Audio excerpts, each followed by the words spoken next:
Il y a une logique cachée, celle de Samsung. Comme la gamme de téléviseurs 2025 apparemment chaotique, leurs modèles économiques jouent dans une catégorie bien supérieure à la leur. Leurs téléviseurs en liquidation 2024 offrent des performances de modèles phares à prix moyen. Et leur système de nommage compliqué est en réalité conçu pour vous orienter vers des téléviseurs spécifiques. Et une fois que vous comprenez comment Samsung conçoit sa gamme, tout devient plus clair. QN90F, S95F, QN990F. On dirait qu'un robot a tout nommé. Aujourd'hui, je vais vous expliquer les nouveautés. Ce qui ne change pas est ce que Samsung préfère que vous ignoriez face à l'appareil. Best Buy. Que souhaitez-vous? Sauter le loyer pour une télé et une remarque sur les prix. Parce que j'en parle beaucoup ici. Ils sont partout. Ce qui coûte 1200 aujourd'hui peut valoir 800 le mois prochain ou 1500 la semaine prochaine selon Stocks, promotions et taxes. Alors considérez tous les prix que j'ai mentionnés comme des indications approximatives. Les meilleures affaires se font souvent lors des déstockages, soldes, Black Friday ou à la sortie de nouveaux modèles.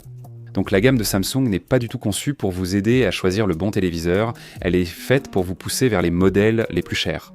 Ils comptent sur le fait que nous soyons submergés. Mais si vous comprenez leurs 4 principaux types de dalles, tout devient clair, alors commençons par leur modèle LED de base, L, C, D et Q. Mais avant d'en arriver là, je veux vous présenter un ami. Ce grand verre d'eau, c'est J. Desprévoz. Dans la plupart des vidéos télé récentes que nous avons faites, J.D en était le réalisateur. Il les a rendues belles et m'a aidé avec les tests et l'étalonnage. C'est un peu le vrai expert en télé. Donc si vous voulez suivre l'analyse, la technologie derrière les téléviseurs, les guides d'achat, quel appareil de streaming utiliser, quel téléviseur choisir pour votre Switch ou votre PlayStation. L'angle de vision passionne les amateurs de home cinéma et j'adore les téléviseurs, donc nous allons poursuivre ce sujet ici.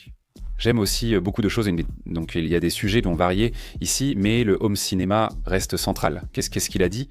Alors je vous y retrouve. Donc le U8000F est leur modèle d'entrée de gamme qui commence à environ 280 € pour 43 pouces et en fait il fonctionne très bien. Netflix s'occupe de tout, il ne vous mettra pas mal à l'aise devant des amis, c'est du 60 Hz. Je doute que la plupart des gens voient la différence. Samsung avait aussi des noms simples autrefois. Il y avait le Q60, Q70 et Q80, simple à comprendre et comparer. Dans cette gamme, Q7F, Q8F et QF1 ressemblent à des codes militaires, rendant la comparaison des modèles difficile. Le Q8F coûte environ 500 €, un peu plus cher, mais il est excellent.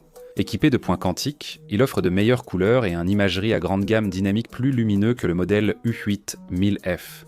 Mais Samsung parie que vous serez confus, que vous passerez à côté et que vous achèterez un modèle à 1200 € avec des fonctionnalités que vous n'utiliserez probablement pas. Petit conseil pour économiser de l'argent, cherchez un Q80 des 2024 en promotion, c'est le même téléviseur que le Q8F de cette année. Ce sont d'anciennes lettres bien moins chères. Les magasins les vendent environ 200 € de moins que les nouveaux modèles. Pour le jeu, le Q8F pas cher est meilleur que le OLED 3000 de Samsung, celui d'il y a quelques années. Le temps de latence est inférieur à 10 millisecondes sur toute leur gamme. C'est suffisamment rapide pour que le délai entre votre manette et l'écran soit pratiquement instantané. C'est vous le facteur limitant, pas la télé. Si vous avez besoin de quelque chose de plus lumineux pour des pièces ensoleillées, parlez des téléviseurs mini LED NeoCLED de Samsung. Samsung, lassé que les fans de OLED vantent leur noir parfait, a choisi de rendre ses téléviseurs les plus lumineux possibles. Je respecte cette mesquinerie, mais leur QN90F, avec son revêtement anti-reflet, est efficace dans les pièces très lumineuses.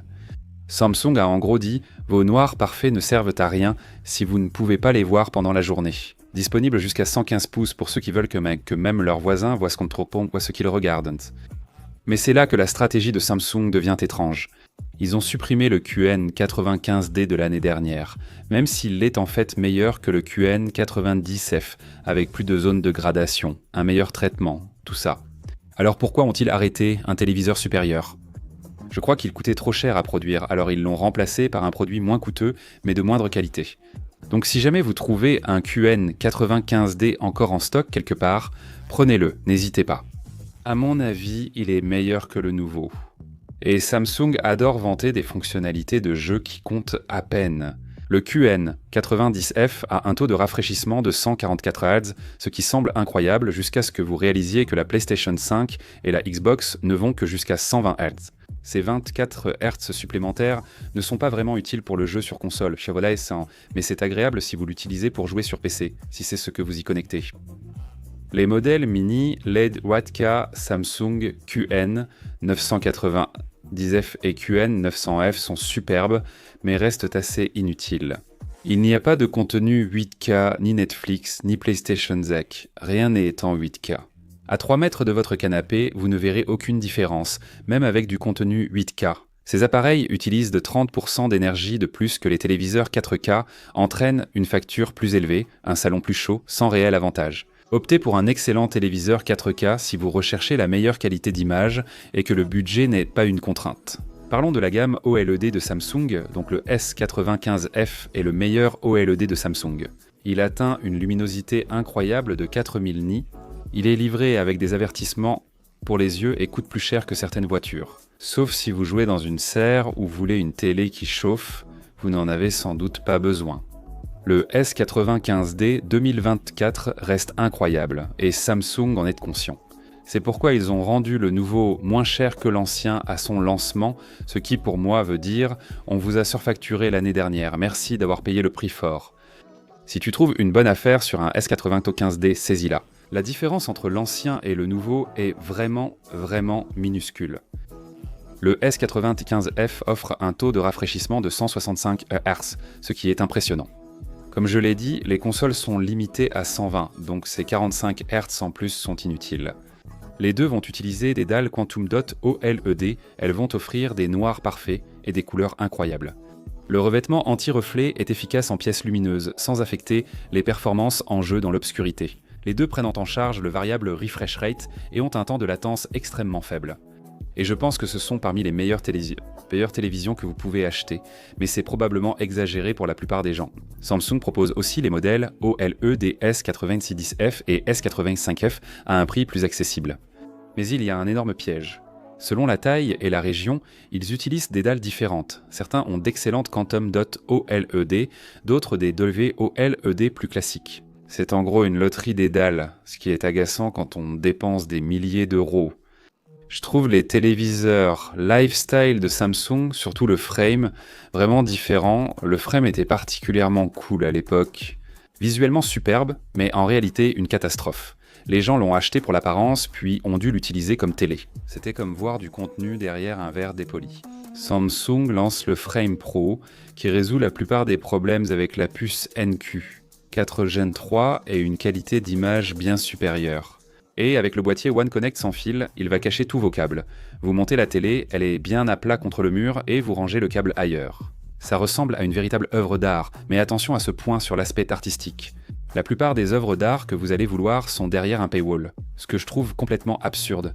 Mais sachez simplement qu'il faudra payer plus si vous voulez accéder à l'art. J'ai été impressionné, tout le monde ne partage pas mon avis. Et encore une fois, j'ai seulement testé cette télé.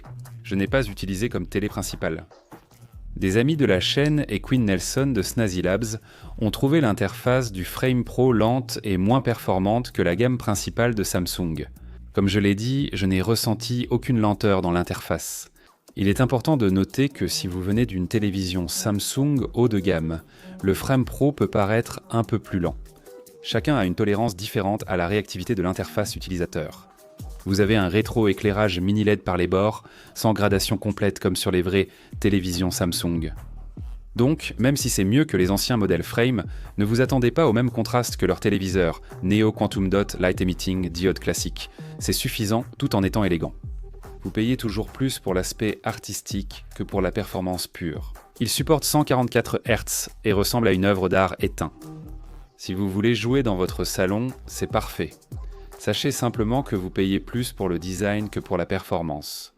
Je dois vous révéler quelque chose que Samsung veut cacher. Dans toutes leurs catégories, leurs modèles 2024 offrent souvent un bien meilleur rapport qualité-prix que ceux de 2025. Le Q80D, QN, 95D et S95D offrent environ 90 à 95% de performance. Pour beaucoup moins cher, les nouveaux modèles offrent des processeurs un peu plus rapides et de meilleurs revêtements. À moins de comparer ces modèles côte à côte, Samsung veut vous faire croire que tout 100F est ancien. Ce n'est pas le cas, c'est juste en promotion. Et si vous en trouvez un en liquidation, vous obtenez des performances haut de gamme sans le prix haut de gamme. Seul. Le Frame Pro est vraiment mieux cette année. Tout le reste, ce sont juste des versions un peu plus brillantes de ce que vous pouviez déjà obtenir. Donc après tout ça, ça faisait pas mal de noms de modèles. Avec quoi es-tu réellement sorti du magasin? Alors voici mon astuce pour chaque type d'acheteur. Si tu as un budget limité, cherche un Q80 de 2024 en promotion. Pour une pièce lumineuse, choisis le QN 90F, mais consulte d'abord les promotions sur le QN 95D. Le prix n'est pas un souci. Tout d'abord, bravo à toi. Le S95, c'est fantastique. Un S95D en promotion est un choix plus judicieux. Pour les amateurs d'art, le Frame Pro vaut enfin le coup, même pour les gamers. Tout ce qui est Q8F ou plus marche très bien, évitez la surenchère des spécifications 8K, ne le faites pas. La gamme 2025 de Samsung montre selon moi combien les téléviseurs sont performants et à quel point l'achat est devenu déroutant. Alors quand vous irez acheter, restez malin, ignorez toutes les astuces marketing et vous finirez avec quelque chose de super qui ne va pas vous ruiner. Et souvenez-vous, si une entreprise de téléviseurs essaie de vous embrouiller, regardez simplement les caractéristiques techniques, regardez ce qu'ils ont fait l'année précédente et comparez avec le nouveau modèle. Parce que le marketing, ce n'est que du marketing, la technologie ne change pas tant que ça. Je vais souffler 1 minute. Bonne télé, bon achat. Si vous avez des questions, je resterai dans les commentaires pour y répondre. Mettez un pouce bleu et dites-moi ce que vous achetez.